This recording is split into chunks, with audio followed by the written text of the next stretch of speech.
Hello, dear viewers. I don't have much to talk about today, unfortunately, so I think I'll give you the gossip column. Alright, now this is the first time doing this, so go easy on me. Reductio ad absurdum was found in a gutter in London last night, and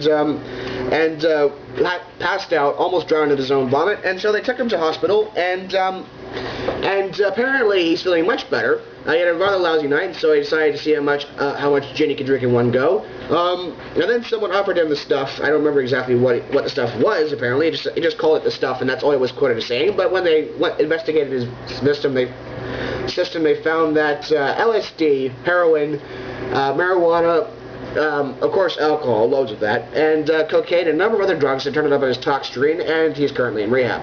It stands to reason, and some guy at the pub told me, we're gotten for joint tax evasion, and in the case of some guy at the pub told me two counts public lewdness. Now, so it stands to reason he's going to try and get a plea bargain, but some guy at the pub told me, says apparently 5 years in prison will do him some good, and he's quite looking forward to meeting the other inmates.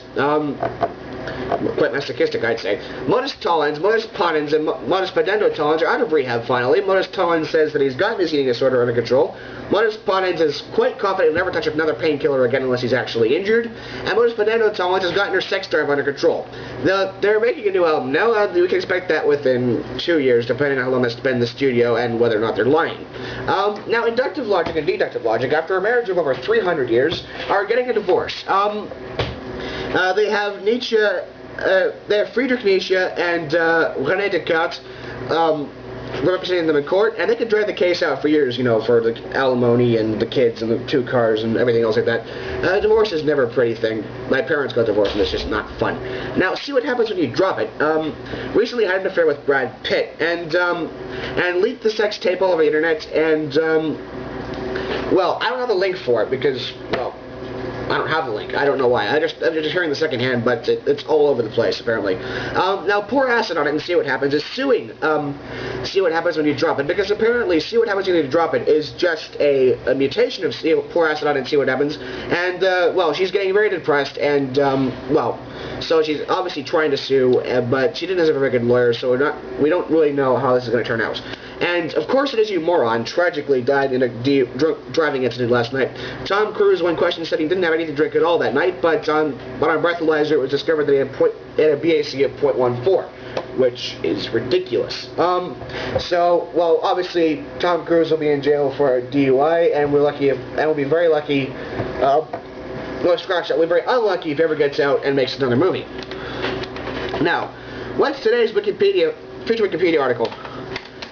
Let's see. Alright. Oh, by the way, tomorrow I turn 20, so please send me lots of sake, because 20 is the legal drinking age in Japan, and I think they'll be very apropos of it. Let's scratch that. There's actually an article on Wikipedia for legal drinking age, so let's see what the legal drinking age is in Japan, because I know, well, yes, if you just type in legal, it'll come up law. Let's see. Control F20. The Paraguay, it's 20, but I don't know what they make there that I like to drink. Let's see. In Japan, the drinking age is 20, so at some point tonight, I'm going to buy myself a big bottle of sake, and tomorrow night, I'm going to buy myself a large bottle of sake and have some fun with it.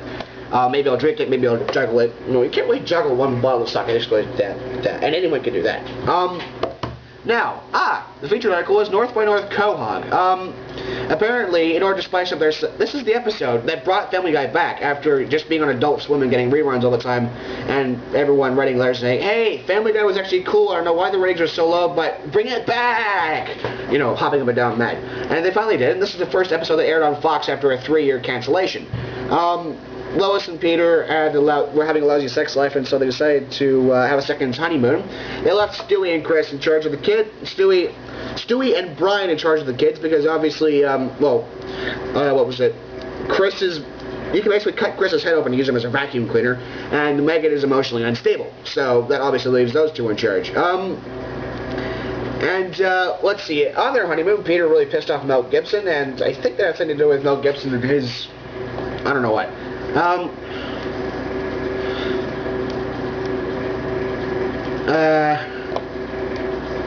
What is it? I haven't seen this episode in ages. I'm not going to bother with the synopsis, but remember this, dear viewers. Never get into a butt-kicking contest with a porcupine. Good day.